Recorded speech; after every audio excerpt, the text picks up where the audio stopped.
मेरी जान ये बंगाल है, ये तो बंगाल है। आप बंगाल में किसी का नाम यूं ही हवा में काट के निकल जाएंगे और हम बैठ के यूं ताली बजाते रहेंगे, ऐसा तो नहीं होगा ना। We will fight with you inside the court, on the road, up in the sky. आसमान जमीन कहीं पर भी बोलिए, हम आपको 360 डिग्री हैमर करेंगे और हम आपको छोड़ेंगे नहीं। अडानी बढ़ा कि मेरा देश बढ़ा? देश बढ़ा। किसी का जान चला गया बांग्लादेश में, उसके वजह से आप मुसलमानों को मार रहे हैं। यहाँ पे बांग्लादेश का किस्सा के वजह से आप यहाँ के मुसलमानों पे अटैक कर रहे हैं कि बांग्लादेश के मुसलमान ने एक हमारे हिंदू भाई को मार दिया तो इसका बदला हिंदुस्तान में लिया जा रहा है। मगर अदानी वहां पर तेल बेच रहे, सुना, इलेक्ट्रिसिटी बेच रहे। बंद कराइए साले को इलेक्ट्रिसिटी, अंधेरे में रखिए। कौन मना कर रहा है आपको? से इनका एक नेता है, वो कहता है कि हम लोग तो इंडियन मनी यूज करते हैं, हम लोग को डॉलर से क्या मतलब। आप समझिए कितनी, मतलब आप हमें कितना बेवकूफ समझ रहे हैं। आप ये कह रहे हैं कि डॉलर से हमें कोई मतलब नहीं, then why are we trading with dollar? बंद करिए। अगर इंडियन रूपी को अगर खड़ा करना है तो इंडियन रूपी में ट्रेड करिए। क्यों डर रहे हैं? आपके साथ गद्दाफी वाला हाल हो जाएगा क्या? ये सद्दाम वाला हाल हो जाएगा आपके साथ? क्योंकि अमेरिका को जिस लोगों ने डॉलर ट्रेड से मना किया, अमेरिका ने तो उसके ऊपर अटैक कर दिया। But why are we scared? हम क्यों डर रहे हैं? हम तो थर्ड इकोनॉमी होने वाले हैं दुनिया की, हो चुके हैं अकॉर्डिंग टू नरेंद्र मोदी। आज ट्रंप ने कह दिया कि आप जो है तेल अब ईरान से नहीं खरीदिएगा, वेनेजुएला से खरीदिएगा। तो सब विपक्ष के लोग कह रहे थे कि प्रधानमंत्री नरेंद्र मोदी का अपना फॉरेन पॉलिसी क्या है? कुछ नहीं है। उनकी फॉरेन पॉलिसी तो आज तक उनको खुद समझ में नहीं आया पॉलिसी क्या होती है।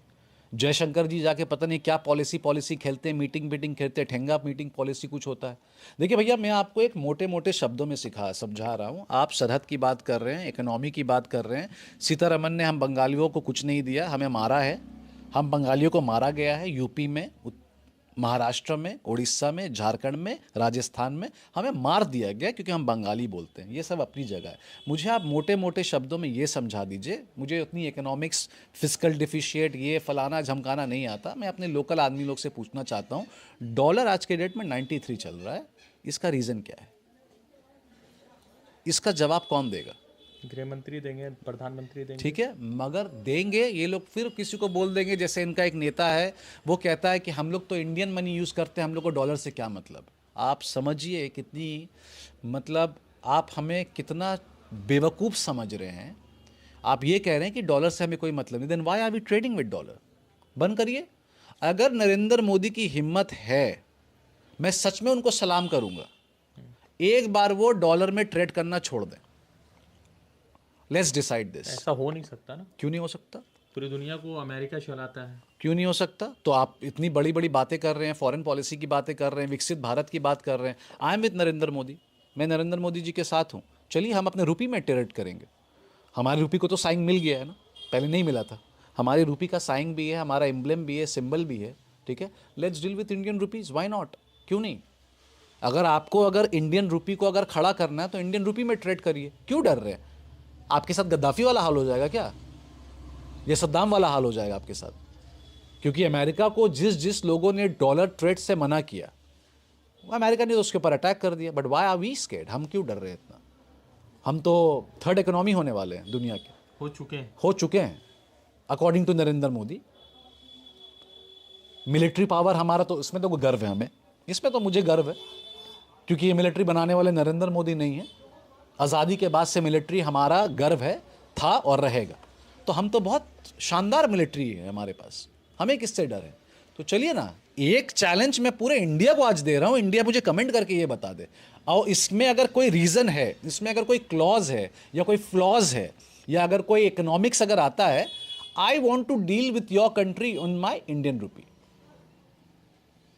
लेट्स डिसाइड, देखते हैं क्या होता है। और ममता बंदोपाध्याय के बारे में आप कह रहे हैं कि आज वो दिल्ली चले गई, वो अपना कॉन्स्टिट्यूशनल लड़ाई करने के लिए वो दिल्ली गई हैं। आप वहाँ अगर उनको आप मारना चाह रहे हैं, क्या मर्डर कर देंगे क्या उनका? यहाँ पर तो क्योंकि प्लानिंग चल रहा है, उनका मर्डर कर देंगे वो लोग, बोल रहे हैं। हाथ में खर्ग लेकर वो वीडियो चलाइएगा ज़रूर, वरना कहेंगे तौसीफ रहमान हवा में बात कर रहे हैं। हाथ में खर्ग को लेकर वो कह रहे हैं कि इस डायन का हम गर्दन इसी से काटेंगे। तो अब तो वो दिल्ली में है, और वो तो इंसाफ, वो दिल्ली में किसके साथ है? कौन से एमएलए दिख रहा है, एमपी दिख रहा है? वो हमारे नेशनल जनरल सेक्रेटरी साथ में है, अभिषेक बंदोपाध्याय और ममता बंदोपाध्याय, और उनके साथ वो परिवार है जिस परिवार के लोगों को मार दिया गया बंगाली बोलकर। जिस परिवार को एसआईआर में गद्दारी किया गया, जिस परिवार में एसआईआर को टॉर्चर किया गया, हरासमेंट किया गया, वो परिवार एक निहत्ते chief minister of Bengal Mamata Bandopadhyay, national general secretary of all India Trinamool Congress Abhishek Bandopadhyay के साथ वो रास्ते में चल के इलेक्शन कमीशन तक गई हैं। तो इसमें क्या अपराध है? मेरा सवाल ये है कि अब तो तमाम चीज़ें हो चुकी है, कुछ ही दिन में इलेक्शन के अनाउंसमेंट हो जाने हैं। मेरा ये सवाल है कि क्या लग रहा है कितनी सीटें ममता बनर्जी जीत रही, क्योंकि एसआईआर पर जो वो लगातार बोल रही, तो लोगों को ऐसा लग रहा है कि एसआईआर पे शायद ममता बनर्जी बैकबोन हो चुकी है, पीछे आ चुकी है, उनको लगता है कि हमारी सीटें घटेगी। आपका क्या अनुमान है कि आप कितनी सीटें जीत रहे हैं? बहुत अफसोस के साथ मुझे कहना पड़ रहा है, जो ये बिहार में करने वाले थे हम इनको यहाँ पर नहीं करने दे रहे, ठीक है। और इसलिए नहीं कह रहे हैं कि बिहारियों को पता नहीं था, हो सकता है बिहारियों को अंधेरे में रखा गया था, वो भी तो हमारे अंश, हमारी बॉडी का हिस्सा ही है ना बिहार, ठीक है। उनके साथ बुरा हुआ, उनके साथ लॉजिकल डिस्क्रिपेंसी नहीं बताया गया, नाम काट के चला गया। पर मेरी जान, ये बंगाल है, ये तो बंगाल है। आप बंगाल में किसी का नाम यूं ही हवा में काट के निकल जाएंगे और हम बैठ के यूँ ताली बजाते रहेंगे, ऐसा तो नहीं होगा ना। We will fight with you inside the court, on the road, up in the sky. आसमान ज़मीन कहीं पर भी बोलिए, हम आपको 360 डिग्री हैमर करेंगे और हम आपको छोड़ेंगे नहीं। और रही बात कौन बैकफुट में है कौन नहीं है, वो तो दिख रहा है। वो तो इलेक्शन कमीशन की जो अंडर पेइंग बीजेपी के साथ है, जो दलाली बीजेपी के साथ है, वो तो दिख रहा है, तो रास्ते में है। जिस हिसाब से वो लोग व्हाट्सएप में आइडिया दे रहे हैं क्या करना नहीं करना है, अब तो सुप्रीम कोर्ट का फटकार इनको पड़ चुका है कि भैया आपको सारा चीज़ डिटेलिंग देना पड़ेगा। वो डिटेल अब दे रहे हैं बैठकर। माध्यमिक का रिजल्ट भी काम आएगा और सारी चीज़ें काम आएगी, ठीक है। मगर एसआईआर शुरू होना चाहिए था हेड ऑफ द स्टेट के साथ, नरेंद्र मोदी जी के साथ देना चाहिए था। क्योंकि आज देखिए वापस से इलेक्शन कमीशन चिढ़कर वो वही बात कर रहा है। पहले क्या बोला, 2002 में जिसका इसका नाम होगा अपने माँ बाप का नाम लिस्ट दिखाइएगा, हम लोग पास कर देंगे। अब वो चिढ़ चुका है क्योंकि उनको नहीं पता था कि बंगाल तैयार हो जाएगा इस चीज़ के लिए। टीएमसी बंगाल को तैयार करके खड़ा कर देगा। लोगों का आशीर्वाद है भाई, हम इसीलिए आए हैं 2011 से। हम लोगों को कैसे अकेले छोड़ दें? बांकुरा से लेकर कलकत्ता तक, पहाड़ से लेकर प्लेन तक, हम अपने लोगों को कैसे छोड़ दें, चाहे वो कोई भी हो। हमको उनको पकड़ के रखना है। हियरिंग होगी, हियरिंग के लिए भी हम साथ में जाएंगे, ये भी बोल दिया गया। हियरिंग में भी हमारे लोग साथ में जाएंगे, कोर्ट का ऑर्डर है भैया, आप ऑथोराइज कर दीजिए, हम चले जाएंगे साथ में। We are not living election commission behind, we will hit them, we will cross them, we will trigger them 360। अच्छा, मेरा सवाल ये है कि क्रिकेट वेटकिट होता रहता है पूरे देश में, और क्रिकेट हमेशा से बहुत ही मतलब देशों को जोड़ने का रहा है। बांग्लादेश शुरू से हमारा पड़ोसी रहा, पाकिस्तान रहा है, मगर पाकिस्तान के साथ थोड़े मसले हैं, मसाइल है उसके करतूत को लेकर। कल तक बांग्लादेश कह रहा था कि हम क्रिकेट नहीं खेलेंगे, और बांग्लादेश ने कहा कि हम क्रिकेट नहीं खेल रहे हैं इंडिया के साथ। अब पाकिस्तान ने कह दिया कि हम भी क्रिकेट नहीं खेलेंगे। तो ये बात तो भारत को कहनी चाहिए कि आपने जो जिस तरह का अटैक पुलवामा किया, उसके बाद ये नया अटैक किया, तो ये तो बात तो पाकिस्तान को कहना चाहिए, इंडिया को कहना चाहिए पाकिस्तान से। पाकिस्तान इंडिया को क्यों ये बात कह रहा है? देखिए, ये सरकार जो है ना, ये दंगा दल सरकार जो है, ये हमें देश के बाहर, देश के अंदर, और ये छोटे मोटे जो मुल्क हैं, ये पाकिस्तान वाले, ये बांग्लादेश वाले, ये इनके सामने भी हमें बेइज्जत कर रहे हैं। पहली बात तो हमें इनके साथ खेलना नहीं चाहिए था। ये हमारे हिंदुओं को मार रहे हैं बांग्लादेश में, वहाँ पर बैठकर हमारे भाइयों को मार रहे हैं, और उनके साथ हम ये खेल कूद क्यों करें? हमको आप ये बताइए। जब एक नॉर्मल इंसान को आप ये कह रहे हैं कि आज आप बांग्लादेश मत जाइए, वीज़ा बंद हो गया है, इमिग्रेशन में जो बांग्लादेश जा रहा है उसके साथ बदतमीज़ी हो रही कि आप इतना बांग्लादेश क्यों जाते हैं? भाई हो ही सकता है किसी का रिश्तेदार बांग्लादेश में रह सकता है, ठीक है, क्योंकि आज़ादी के बाद तो हम लोग सब एक ही थे। आज़ादी से पहले 71 में बांग्लादेश आज़ाद हुआ, ठीक है।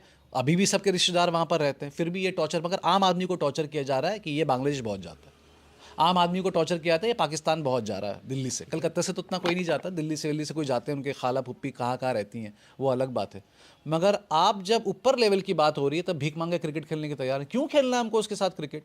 ये तो हमें पहले बोल देना चाहिए था कि कोई न्यूट्रल वेन्यू में मैच नहीं होगा। सुनने में आया था बांग्लादेश खेलेगा न्यूट्रल वेन्यू श्रीलंका में, पाकिस्तान खेलेगा दुबई में। अरे नहीं खेलना उनके साथ क्रिकेट। जब हाँ, तो वही बात है ना, हमें मना करना चाहिए था। हमें तो डे 1 में बोल देना चाहिए था कि हम नहीं खेलेंगे इनके साथ क्रिकेट। भाड़ में गया आईसीसी ट्रॉफी, भाड़ में गया सब कुछ। पहले हमारे जवान, पहले हमारे भाई हैं कि पहले क्रिकेट है? क्या करना है आपको? और इंसानियत किस बात की इंसानियत? मुझे तो ये समझ में नहीं आ रहा है। जब बांग्लादेश को लेकर इतना लड़ाई चल रहा है, जब इतनी मिसअंडरस्टैंडिंग चल रही है, ना इत्तेफाकी चल रही है, हमने सुना है कि मोदी जी कितने करोड़ लीटर, कितने करोड़ लीटर, आपको आइडिया है कि नहीं, वो बांग्लादेश को डीजल देने वाले। बंद करिए, बंद कर दीजिए इसको, अडानी जी का बिजनेस चलता है ना, बंद कराइए। अडानी बढ़ा कि मेरा देश बढ़ा? देश बड़ा है। किसी का जान चला गया बांग्लादेश में, उसके वजह से आप मुसलमानों को मार रहे हैं यहाँ पे। बांग्लादेश का किस्सा की वजह से आप यहाँ के मुसलमानों पे अटैक कर रहे हैं कि बांग्लादेश के मुसलमान ने एक हमारे हिंदू भाई को मार दिया तो इसका बदला हिंदुस्तान में लिया जा रहा है। मगर अदानी वहाँ पर तेल बेच रहे, सुना, इलेक्ट्रिसिटी बेच रहे। बंद कराइए साले को इलेक्ट्रिसिटी, अंधेरे में रखिए, कौन मना कर रहा है आपको? मगर ये सारा दुरुपयोग जो है वो सिटीजन ऑफ इंडिया के ऊपर किया जाएगा, बड़े लोगों के ऊपर नहीं किया जाएगा। पाकिस्तान ने मना कर दिया क्रिकेट खेलने से, तो इससे क्या हमारा स्वाभिमान गिरा है थोड़ा? कहीं ना कहीं हमें बेइज्जती लग रही है इस चीज़ से। हमें मना करना चाहिए था। उसकी क्या औकात है कि वो हमें मना करे? उसकी क्या, पाकिस्तान का क्या औकात है, आप मुझे बताइए। पाकिस्तान हमारे सामने किस लेवल में खड़ा है, हमको ये बताइए ना। कहीं नहीं खड़ा। मतलब अंडर विच, कौन से एस्पेक्ट में? लैंड वाइज, पैसे वाइज, ग्रोथ वाइज। आज से नहीं, शुरू से 80 के दशक से हम पाकिस्तान से हमेशा सुपीरियर रहे हैं, हर चीज़ में सुपीरियर रहे हैं। तो जब हम सुपीरियर रहे हैं, हमको उनके साथ क्यों खेलना है भाई? इतनी बड़ी बड़ी बातें करते हैं वो लोग हमारे प्लेयर को लेकर, हमारे देश को लेकर। हमको घुस के मारने का चाहते हैं, हमारे पार्लियामेंट में घुस के मार के चले गए। हाँ, हमारा कंधार प्लेन को किडनैप वो कर लिया था, हाईजैक कर लिया था इन्होंने। ये सब यही वही लोग हैं ना, हाँ, जिसके वजह से हमारे हिंदुस्तानी मुसलमान को तकलीफ हुआ है। ये वो लोग हैं, ठीक है। अजमल कसाब की वजह से जितना यहाँ पर अजमल नाम था इंडिया में, सबको तकलीफ हुई। ओसामा की वजह से इंडिया में ओसामा नाम के लड़कों को तकलीफ हुई। मगर आप उनके साथ क्रिकेट खेल रहे हैं, आप उनके साथ चाय के चर्चा में चले जा रहे हैं। नरेंद्र मोदी नवाज शरीफ के बर्थडे में सरप्राइज पैकेज में चले गए थे, अनइनवाइटेड थे, वो चले गए थे। तो आम आदमी को इतनी तकलीफ, आम आदमी को अपने रिश्तेदारों से मिलने नहीं दे सकता। मगर आप क्रिकेट खेले, गोली खेले, फुटबॉल खेले, वो चलेगा। आप वहाँ पर इलेक्ट्रिसिटी दे दीजिए, आप वहाँ पर पेट्रोल भेज दीजिए, वो सब चलेगा। एक सवाल है मेरा, एक लड़का है जिसका नाम है दीपक कुमार, उसने कहा मेरा नाम है मोहम्मद दीपक जी, और वो खड़ा हो गया। उसने एक चचा जो उत्तराखंड के अंदर एक मौजूद था, तो वह उन चचा को दुकान को बचाया, जिसके बाद बजरंग दल वाले उनको पीटे। बहुत सारे लोगों ने उनको ट्वीट किया, मतलब आपके कई सारे जो है लोकसभा के सांसद ने भी ट्वीट किया, राहुल गांधी ने भी कहा कि भाई हम आपके साथ खड़े हैं। तो इन तमाम चीज़ों पर आप कैसे देख रहे हो उस लड़के, उस युवा के हिम्मत को? देखिए वही बात है कि देश कभी ना कभी तो ठीक हो जाएगा। जो ये 11 साल 12 साल में जो देश को वरगराया गया है, देश में जो एक वेनम पॉइजन फैलाया गया है, ऊपर वाले की कृपा हुई तो ठीक हो जाएगा। और मोहम्मद दीपक जो हैं, जो कह रहे थे अपना नाम मोहम्मद दीपक है, ठीक है, वो एक जिम के ट्रेनर है। तो उन्होंने तो एक मतलब इतिहास बना दिया है, ठीक है, सलाम है उनको मेरा। और मैं चाहता हूँ कि अगर वो कभी कलकत्ता आएँ तो मुझसे मिल कर जाएँ, या मैं कभी वहाँ पर उत्तराखंड जाऊँ तो उनसे ज़रूर मिलूँ। क्योंकि आप देखिए, इसी को कहते हैं भाईचारगी। कितना दिल बड़ा करके उन्होंने एक मुसलमान का दुकान को बचाया बजरंग दल के गुंडों से। तो ये तो एक मैसेज है। ये तो सारी हमारे सारे कायनात में, सारे हिंदुस्तान में, हर जगह ये होना चाहिए कि कोई भी धर्म के लोग को अगर कोई तंग कर रहा है, उसका तो मुंह तोड़ देना चाहिए। मैं तो कोई मुसलमान को नहीं छोड़ूंगा। अगर मेरे आँख के सामने में अगर कोई मुसलमान मेरे हिंदू भाई को अगर तंग कर रहा हो, मैं तो मुँह तोड़ दूंगा उसका। मुझे इससे कोई मतलब नहीं है कौन सही कौन गलत है। अगर आप किसी को धर्म देखकर उसको मार रहे हैं, उसके दुकान में शॉपिंग नहीं करेंगे क्योंकि उसके दुकान में मोहम्मद या कोई ओम लिखा है, ठीक है, तो ये हिंदुस्तान नहीं है, ये हमारा संविधान नहीं है, ये फ्रीडम ऑफ एक्सप्रेशन नहीं है, फ्रीडम ऑफ स्पीच नहीं है, फ्रीडम ऑफ राइट नहीं है, ये गुंडागर्दी है। और इसी गुंडागर्दी को कौन बीज दे रहा है? नरेंद्र मोदी, अमित कुमार, एसपी चड्डा, यही सब है, यही सब दे रहे हैं बैठकर। अब सब आपने सबका नाम अलग अलग कर दिया, एसपी चड्डा कौन है, ये तमाम चीज़ें। भैया जी, हम बैठकर यहाँ पर जी जी जी करते रहें, वो हमारे मुख्यमंत्री को कहें कि हम उसका गला काट देंगे, वो मेरे अभिषेक बनर्जी को, मेरे नेशनल जनरल सेक्रेटरी को कह रहे हैं कि वो चोर है, उसको जेल ले जाएंगे, हम बैठ के यहाँ पर जी जी का कल्पना करते रहे। नहीं भैया, जो है सो है। अमित कुमार तो नाम ही है, होम मिनिस्टर कौन, तो बोलने की क्या ज़रूरत है? जिनको पता है होम मिनिस्टर का नाम क्या है तो वो अपना होम मिनिस्टर समझ ले। मेरे ज़बान से शायद मेरी हिंदी इतनी अच्छी नहीं है, इतनी सटीक नहीं है, तो शाह नहीं निकल रहा है, शर्मा निकल जा रहा है, तो क्या करेंगे। ठीक।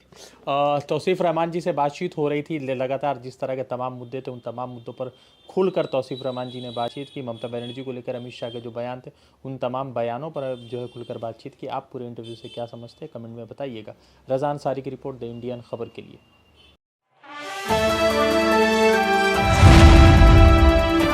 द इंडियन खबर, सच आपके सामने।